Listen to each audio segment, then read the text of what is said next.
আজকে ঠাকুর ঘরে সময়টা একটু বেশি লেগেছে। একটু ঠাকুর ঘরটা ভালো করে পরিষ্কার করলাম, ঠাকুরের ফুলের সাজি, বাসনের খাঁচা, আরও অনেকটা কাজ করলাম ঠাকুর ঘরে। সবটা কাজ করে তার আগে তো বাসি কাজ করা, ঘরদোর মুছা, ঘর ঝাড়া, ঘর পরিষ্কার করা, তারপর মেয়েকে রেডি করে দেওয়া, মেয়ের জন্য মেয়েকে একটু সময় দিতে হয়। সবটা করে তো রান্নাঘরে চলে আসলাম, চাটা বসিয়ে দিলাম, আর একদিকে বাসি দুধ ছিল, সেটা ছোট্ট একটা বাটিতে জাল দিয়ে রেখে দিয়েছি। তখনই দুধ দিতে আসছে লোকটা। তো এদিকে চাটা ছেঁকে তো দুধটা রেখে, তো সাজু দুধটা আমি এখন জাল দিব, ছেঁকে নিচ্ছি। তো ছেঁকে যে বাসনে দুধটা রাখা ছিল সেই বাসনে অল্প পরিমাণে দুধটা জল দিয়ে খলিয়ে, তারপর একটু অল্প পরিমাণে মানে জল দিয়ে আর কি, মাকে যেটা দেখেছি ছোটোবেলায় সেটাই শিখেছি আর কি। তো যেই বাসনে দুধ রাখা হয় সেই বাসনে অল্প পরিমাণে মানে দুধে দিতে হয়, সেটাই দিয়ে দিলাম। দিয়ে ডাইনিং টেবিলে চলে আসলাম। তো জলখাবারে খাচ্ছি বিস্কিট, মুড়ি আর লাল চা। প্রতিদিন রুটি সবজি খাওয়া হয়, কিন্তু আজকে খিচুড়ি মা বানিয়েছে।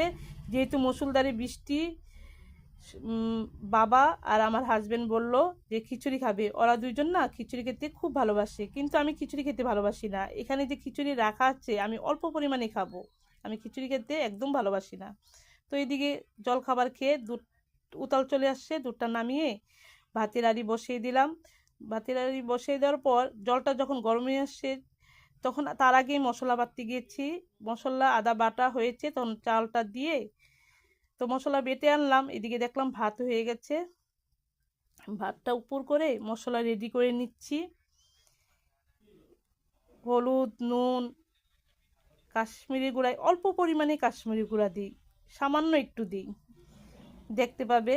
তারপরও চিনি দিতে ভুলে গিয়েছি, তারপর পরে চিনি দিয়েছি।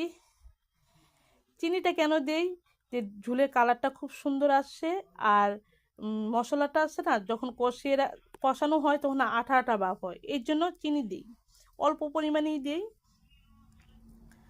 আর গতকাল মাছ বেশি এনেছিল, সেটা ফ্রিজে রাখা ছিল, ফ্রিজের থেকে বের করে ভেজে নিয়েছি। আলু, ঝিঙে আর মশলাটা রেডি করে রাখা হয়েছে। তো কালিজিরা ফোড়ন দিয়ে ঝিঙে আলুটা দিয়ে দিলাম। দিয়ে তারপর তখনই আমার একটা ফোন চলে আসলো। তো কাজের মেয়েটা ফোন করেছে, যে বলল মামি, আমাকে মামি বলে, আমি আজকে কাজে আসবো না। তো দেখো এই যে মশলাটা কষিয়ে নিচ্ছি। তো তখন বললাম ঠিক আছে, তো যেহেতু ও আসবে না সেই জন্য কাজ আজকে অনেক বেশি হবে, কারণ আগামীকাল শুক্রবার, রান্নাঘরের সব বাসন মাজতে হবে। তো সেই জন্য আমি বাকি রান্না আর দেখালাম না। তো ঝোলটার কালারটা কেমন হয়েছে, ঝিঙে আলু দিয়ে মাছের ঝোলটা করেছি সেটা অবশ্যই বলবে। আর কিছু কাপড়ও ভিজানো আছে, সেটাও কাচতে হবে, আর বাসনও মাজতে হবে। ঘর মোছা তো সকাল হয়ে গেছে, আমাদের ঘর দুইবার মোছা হয়, কাজের মেয়ে এসে আবার মুছছে। তো ও আসবে না, সেই জন্য তাড়াতাড়ি করে ভিডিওটা করে রান্নাঘর পরিষ্কার করলাম, তারপরে কাজে লেগে গেলাম আমি। তাই আজকে ভিডিওটা অনেকটা দেরি হয়ে গেল পোস্ট করতে। তো ভিডিওটা আমি এতটুকুই রাখছি।